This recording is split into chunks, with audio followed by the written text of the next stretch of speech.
Hi friends, welcome to my channel.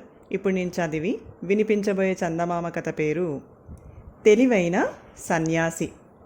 ఒక గ్రామంలో రామస్వామి, రంగస్వామి అనే ఇద్దరు వ్యాపారస్తులు ఉండేవాళ్ళు. వృత్తిరీత్యా సహజంగా ఉండే పోటీ క్రమంగా వాళ్ళిద్దరి మధ్య శత్రుత్వానికి దారితీసింది. ఒకసారి ఆ గ్రామం చెరువుగట్టు మీది మర్రి చెట్టు కింద ఒక సన్యాసి వచ్చి దిగాడు. గ్రామస్తులు అతన్ని చూడబోయి తమకు ఉన్న బాధలు చెప్పుకొని సహాయం కోరసాగారు. సన్యాసి వాళ్లకు మంత్రించిన విభూది, తాయెత్తులు ఇస్తూ ఉండేవాడు. వాటి వల్ల చాలామందికి మేలు కలగసాగింది.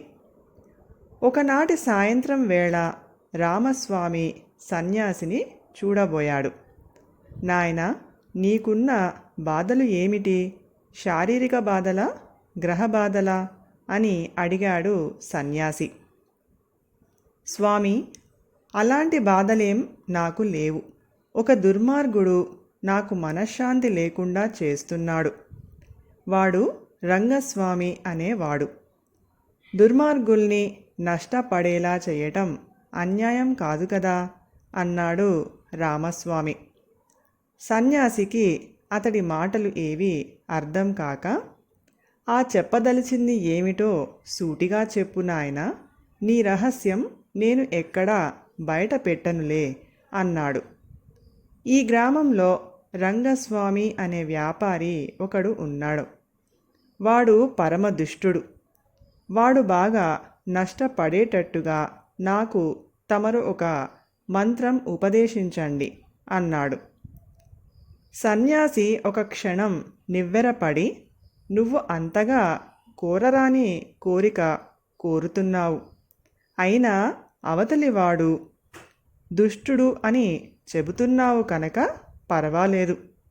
ఆ రంగస్వామి 1000 రూపాయల నష్టం పాలయ్యాడనుకో, అది నీకు సంతోషం కలిగిస్తుందా అన్నాడు. 1000 రూపాయలు నష్టమే, నేనైతే ఏమైనా తట్టుకోగలనేమో కానీ వాడికి మాత్రం నడుం విరిగినట్టే అన్నాడు రామస్వామి ఉత్సాహంగా. అయితే ఈ రాత్రికి ఒక మంత్రం పఠించి ఒక యంత్రం తయారు చేస్తాను. దానికి 1000 రూపాయలు ఖర్చు అవుతుంది అన్నాడు సన్యాసి. రామస్వామి ఇంటికి పోయి ఆ మొత్తం తెచ్చి సన్యాసికి ఇచ్చాడు. సన్యాసి అతన్ని మర్నాటి సూర్యోదయం వేళ రమ్మన్నాడు. రాత్రి కొంచెం పొద్దుపోయాక రంగస్వామి సన్యాసి దగ్గరికి వచ్చాడు.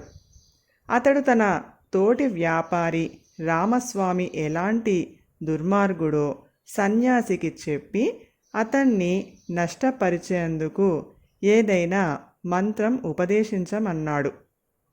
ఈ మంత్రాలు ఉన్నవే ఉచ్చారణ సరిగ్గా లేకపోతే బెడ్సిక్ కొట్టే ప్రమాదం ఉన్నది. నేనే స్వయంగా ఒక యంత్రం తయారు చేసి ఇస్తాను. రామస్వామి తప్పక నష్టపోతాడు. ఆ యంత్రానికి గాను నువ్వు 1000 రూపాయలు ఇవ్వవలసి ఉంటుంది అన్నాడు సన్యాసి. రంగస్వామి 1000 రూపాయలు సన్యాసికి ఇచ్చాడు. సన్యాసి అతన్ని యంత్రం కోసం మర్నాటి సూర్యోదయం వేళ రమ్మన్నాడు. రామస్వామి, రంగస్వామి మర్నాటి సూర్యోదయం వేళ మర్రి చెట్టు దగ్గర తారసపడి చాలా ఆశ్చర్యపోయారు. అక్కడ సన్యాసి లేడు.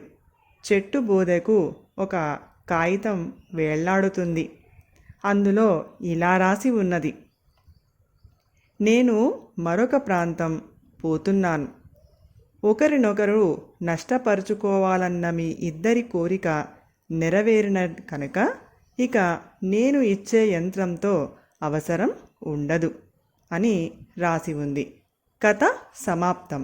ఈ కథ కనుక మీకు నచ్చినట్లయితే ప్లీజ్ లైక్ చేయండి, షేర్ చేయండి. మరిన్ని మంచి మంచి కథల కోసం మా ఛానల్ని సబ్స్క్రైబ్ చేసుకోండి. Thank you.